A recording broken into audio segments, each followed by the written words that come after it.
Now at this stage of the game, I'm actually getting to drawing 13, and we've come a long way. My splash is resolving, everything is, even the secondary splash is just about ready to be returning to the surface.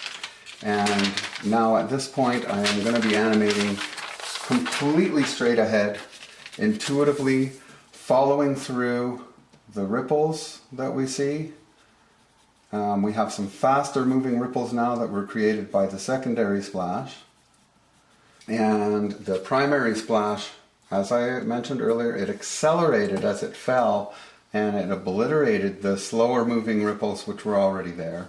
So now the main ripples that we're seeing are going to be those that are caused by the primary splash resolving. Now as the secondary splash resolves, we're also going to get some additional ripples and some what I would call secondary splashes. As the secondary splash falls and returns back to the water surface, it in turn is going to be creating additional splashes and ripples. So now I'm following through the leftover droplets from my secondary splash and the leftover droplets from the primary splash. There's a lot of overlapping. A lot of this stuff looks pretty messy when you look at it, but it's simpler than it appears. So I'm going to give you a quick rundown of what followed from my last clip. From drawing 13 and 14, I went ahead and I thought I had the camera running, but I didn't. But I'm going to run through this drawing by drawing and kind of explain what I was doing, because I've animated straight through from this point on. So from drawing 14, I put down drawing 13 as well, and then what I do is I roll ahead, and now I'm just resolving everything. So all these droplets are returning back to the surface. The occasional droplet, out of 100 droplets, about 5, 6, 7, maybe 8 of them are going to create these little secondary splashes, which really add a great deal of dynamics and interest and overlapping action to your animation. It's really essential that we pay attention to that overlapping action and have things overlapping as much as possible in fluid animation. It just keeps it so much more dynamic and interesting. Now, it's also important to realize that what we have is a series of events. Primary splash, and as it starts to fall, up the center comes a secondary splash, and then the resolve is that which is all these droplets landing, falling back to the surface, and having some hang a little bit longer in the air and having these little droplets occur as they land is really what separates good animation from great animation. You'll see that as I roll forward here, various droplets as they return to the surface. This one is here, then it's here, then splash, it creates another splash.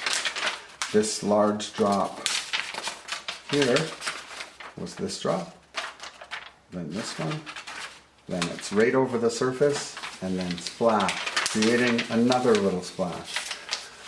This droplet over here returns down, creates a secondary splash. Okay?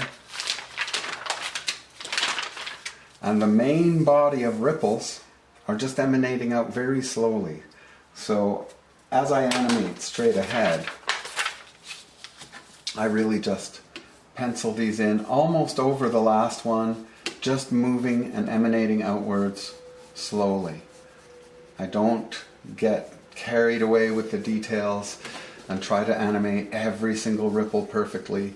Again, I emphasize ripples waver and bob and morph into each other. Some of them disappear and appear.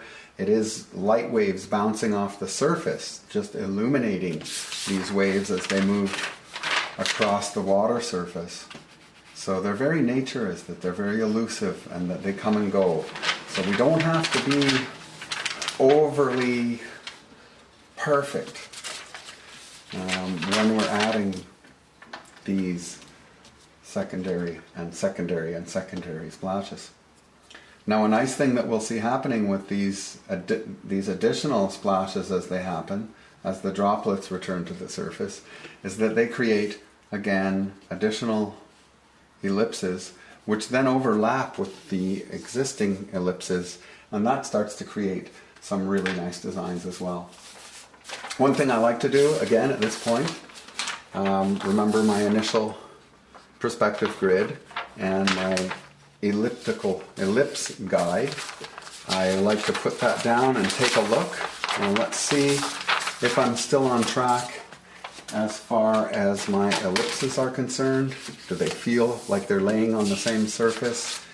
And yes, indeed, they do. I haven't gotten too far off. I haven't gotten off track at all. They still feel like they're laying on that perspective grid perfectly. So that's really key, especially when you're starting out. It's easy to get so caught up in all the details that you forget to keep your ellipses on the plane. They might get rounder, they might get flatter. You can always go back and check and then make the necessary adjustments so that the perspective is still working. I find the integrity of the perspective to be absolutely crucial for good quality animation. When I see perspective that isn't working, it does something to the animation that makes it look not quite right. And I think it's extremely important to understand how the perspective ellipses expand, how they work, and how to keep the integrity of them throughout your animation.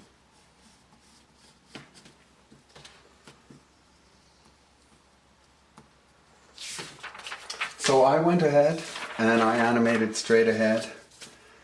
All these ellipses expanding slowly. As these last droplets return to the surface, the occasional one splashes down and makes another splash. You can see as I roll forward that from, say, maybe 30 droplets here, I'm down to about 10 droplets here. I do make a lot of droplets just disappear. What we're doing here is telling a story of how a splash works, and just having a few land here and there in a very random fashion is all it takes to make our animation feel very full and very convincing. And see how much I've simplified. Occasionally, one of my ellipses will disappear because I forgot to in between it. You can always go back, roll through your drawings, double check, find the ones that you've missed. If you sometimes you don't even see it until you shoot your animation and see the image sequence moving. Something that's been made much, much easier with the digital tools we have at our disposal today. Back in the good old days when we were shooting on film, you couldn't just go back and redo something. So the perfectionism required to do good animation was much greater in the pre-digital era. Now, of course, we always feel like, oh, I'll fix it in post-production. I tend to try and stick to the old school, get it right the first time kind of philosophy. But anyhow, as you see, I resolved everything. All the droplets slowly return, and the subsequent ripples and elliptical ripple shapes that were caused by those final droplets returning to the surface all resolve. And I ended up with 28 drawings. If I shoot all of these drawings on 2s, we will have 56 frames of animation, a little over 2 seconds. And I will see how that looks, and then it may be necessary to make some adjustments to the timing, and I'll be back with more notes on that after I have finished shooting this. And I hope you enjoyed my tutorial, and I will be animating a different splash Very different shape, different dynamic, different type of object, and I'll be adding to my collection of water, fire, smoke, etc. special effects tutorials as time goes on. You'll see more and more here on my Elemental Magic Volume 2 website. Thanks!